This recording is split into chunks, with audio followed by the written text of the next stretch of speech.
End gold buyers, మీ కష్టాల్లో నమ్మకమైన మీ ఆత్మీయ నేస్తం. సో ఒక కమెంట్ చేయలేను, ఒక ఒపీనియన్ పాస్ చేయలేను. ఓకే ఓకే ఆయన మీద ఓకే జడ్జిమెంట్ మాట తర్వాత అందుకని ఒక కమెంట్ చేయలేను. ఆయన ఇలాంటి వాడు కాబట్టి ఇది అని అనలేను. అవును, ఇంత లాంగ్ జర్నీ చేశారు కదా, ఎక్కడ మీకు అనిపించలేదు ఈయన బయట బయట ఇది కాదు కానీ బయట చెప్పే ప్రతి మాటకు ఒక అర్థం కనపడుతూ ఉంటుంది నాకు. ఓకే, దాని వెనకాల ఒక పర్పస్ ఉంది, దానికోసం మాట్లాడుతున్నాడు ఆయన ఆ మాట. అలాంటి మాట మాట్లాడితేనే వాళ్ళతో కనెక్ట్ అవుతాడని అనిపిస్తుంది. అంత కనెక్ట్ అయ్యేది కూడా.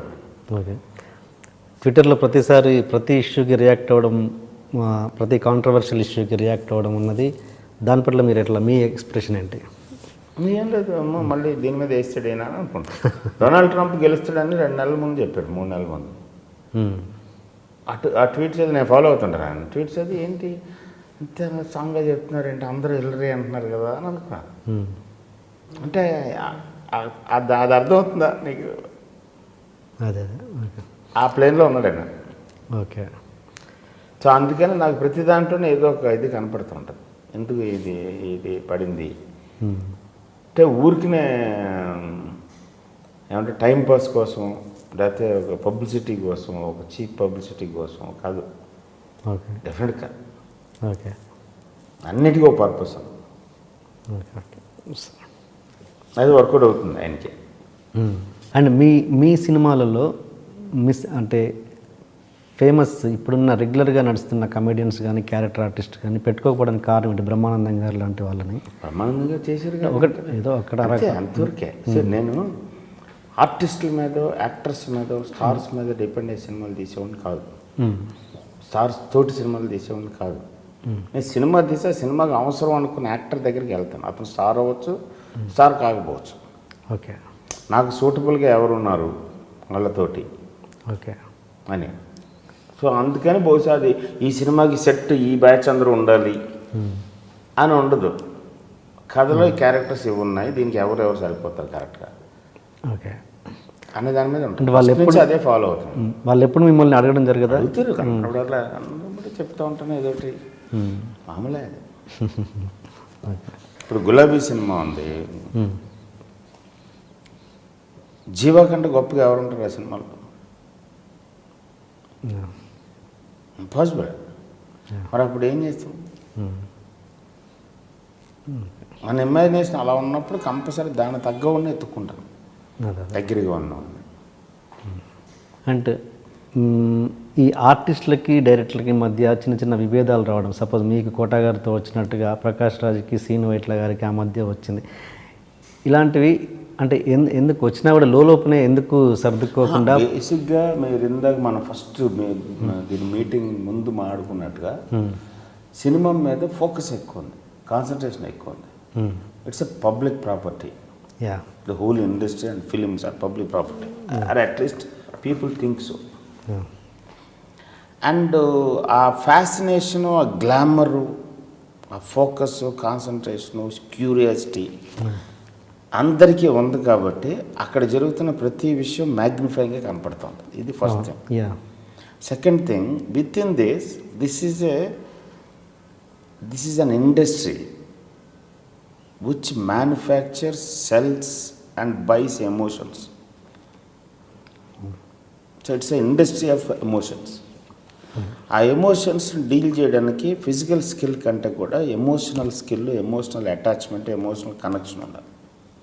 సో ఆటోమేటిక్గా ఒక సెన్సిటివిటీ డెవలప్ అవుతుంది. Whoever is that, it's not just actors, whoever is in the film field, there all to be like little more sensitive than the regular people. అప్పుడే ఆ డ్రైవ్ వస్తుంది.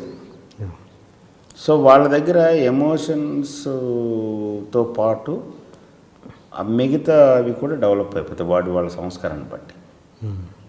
అంటే ఒక్కసారి సక్సెస్ రాగానే ఇది నా వల్లే వచ్చింది, నేనే దీనికి రీజను, నాకే సక్సెస్, నేను చాలా గొప్పవాడిని, నన్ను వీళ్ళందరూ గౌరవించాలి, నా కింద వీళ్ళందరూ పడి ఉండాలి, నాతో పని చేయాలి, నేను చెప్పినట్టే వినాలి, ఈ డెవలప్ అయిపోతాయి. దానికి ఎగ్నెస్ట్గా ఏదన్నా ఒక్క స్టెప్ రాంగ్ది పడినా ఆ స్టెప్ తాలూకు ఓనర్ అయిన మనిషి మీద రిఫ్లెక్ట్ అయిపోతుంది. ఓకే. స్పాట్లో కంట్రోల్ చేసుకోలేరు కాబట్టి టప్పమంటే ఏదో మాట అంటాడు. యువతలోడు కూడా ఈక్వల్గా సెన్సిటివ్గా ఉంటాడు కాబట్టి ఇటు రియాక్ట్ అవుతాడు దానికి.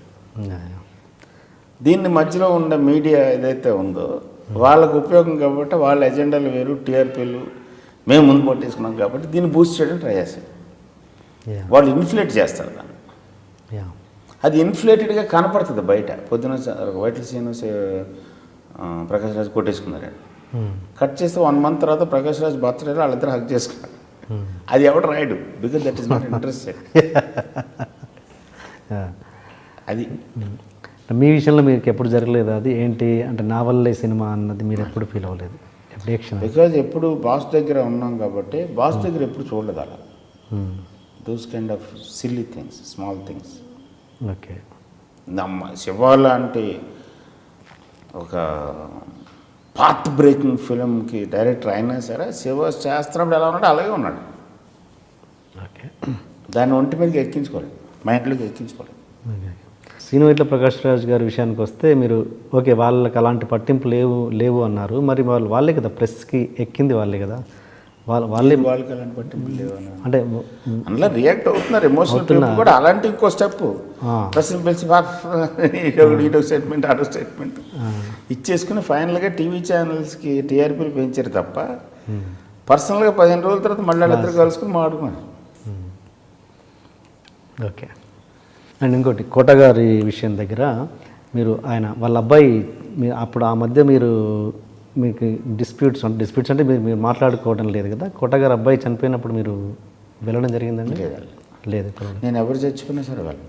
ఆవుతి ప్రసాద్ నాకు చాలా ఆత్మీయుడు. ఆవుతి ప్రసాద్ చచ్చిపోయినప్పుడు కూడా ఎంఎస్ నారాయణ అంటే నాకు విపరీతమైన ఇష్టం, ఆత్మీయమైన ఇష్టం. ఆయన చచ్చిపోయినప్పుడు కూడా వెళ్ళలేదు. ఏంటి దాని? ఎందుకంటే నేను ఎవరైనా చచ్చిపోయారని అనుకుంటే ఆ సైట్ని చూడటానికి ఇష్టపడను.